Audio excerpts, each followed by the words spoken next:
আজ বানাবো একটু ভিন্নভাবে এগ কারির একটি রেসিপি। ভিডিওটি সম্পূর্ণ দেখার অনুরোধ রইল। প্রথমে আমি এখানে ডিমে একটু লঙ্কা গুঁড়ো, হলুদ গুঁড়ো আর লবণ দিয়ে মেখে নিচ্ছি। ডিমগুলো আমি একটু কাঁটা চামচ দিয়ে চার সাইড থেকে সুন্দরভাবে ছিদ্র করে দিয়েছি।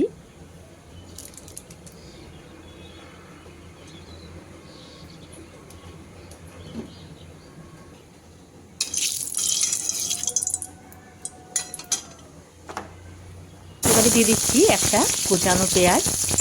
এই পেঁয়াজের আমি একটা বেরেস্তা বানিয়ে নেব।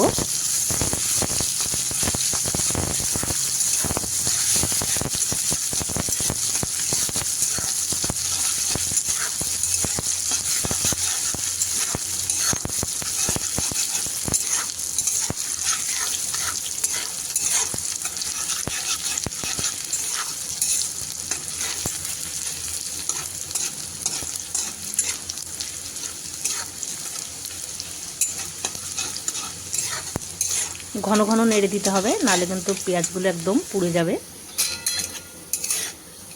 বেরেস্তা ভাজা হয়ে গেছে, নামিয়ে নিচ্ছি।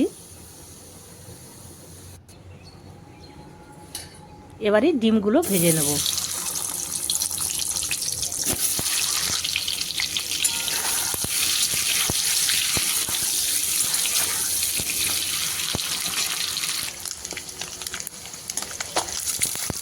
ডিমগুলো ভাজা হয়ে গেছে, তুলে নিচ্ছি।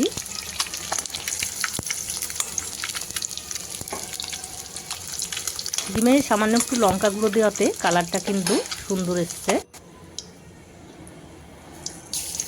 এবারে কিছু মশলা আমি এখানে হালকা করে ভেজে নেব। প্রথমে দিয়ে দিচ্ছি গোটা জিরে, বড় সাইজের একটা কুচানো পেঁয়াজ,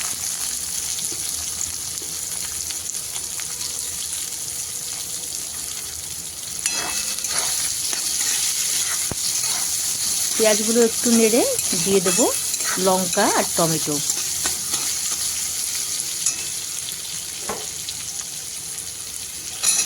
এখানে আমি একটা টমেটো নিয়েছি আর দিয়েছি কয়েকটা কাঁচা লঙ্কা, শুকনো লঙ্কা। সব কিছুকে আমি হালকা লালচে করে ভেজে নিচ্ছি।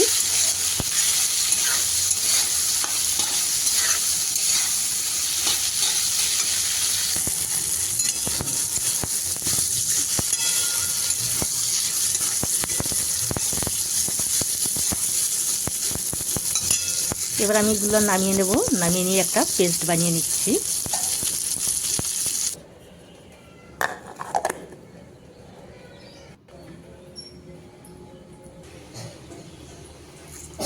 ফোড়নে দিয়ে দিচ্ছি কয়েকটা গোটা জিরে,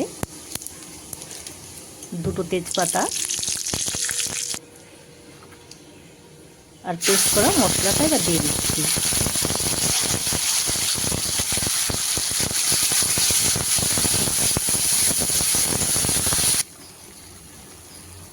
এই মশলা আমি আরও 3 থেকে 4 মিনিটের মতো সময় ধরে কষিয়ে নেব।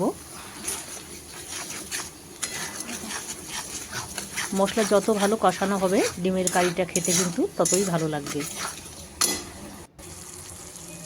মশলা প্রায় কষানো হয়ে গেছে, তেলও ছেড়ে দিয়েছে।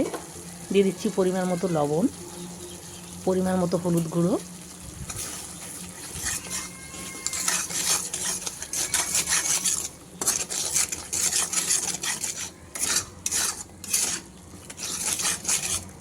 মশলাটা আর একটু সময় ধরে কষিয়ে নেব, তাহলে মশলাটা অনেকটাই কমে যাবে।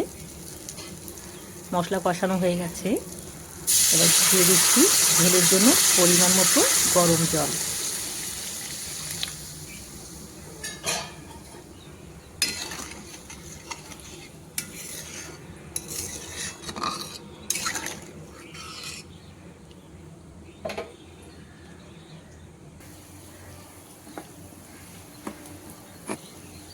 ঝোল ফুটে গেছে, এবার ডিমগুলো ছেড়ে দিচ্ছি।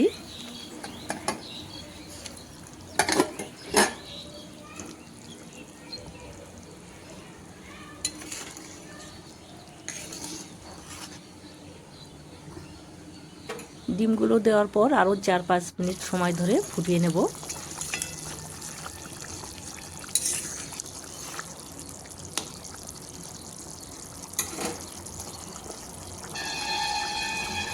রান্নাটা হয়ে গেছে, এবার বেরেস্তা ছড়িয়ে দিচ্ছি। আমি এখানে হালকা গরম মশলা গুঁড়ো দিয়েছিলাম, সেটা স্কিপ হয়ে গেছে।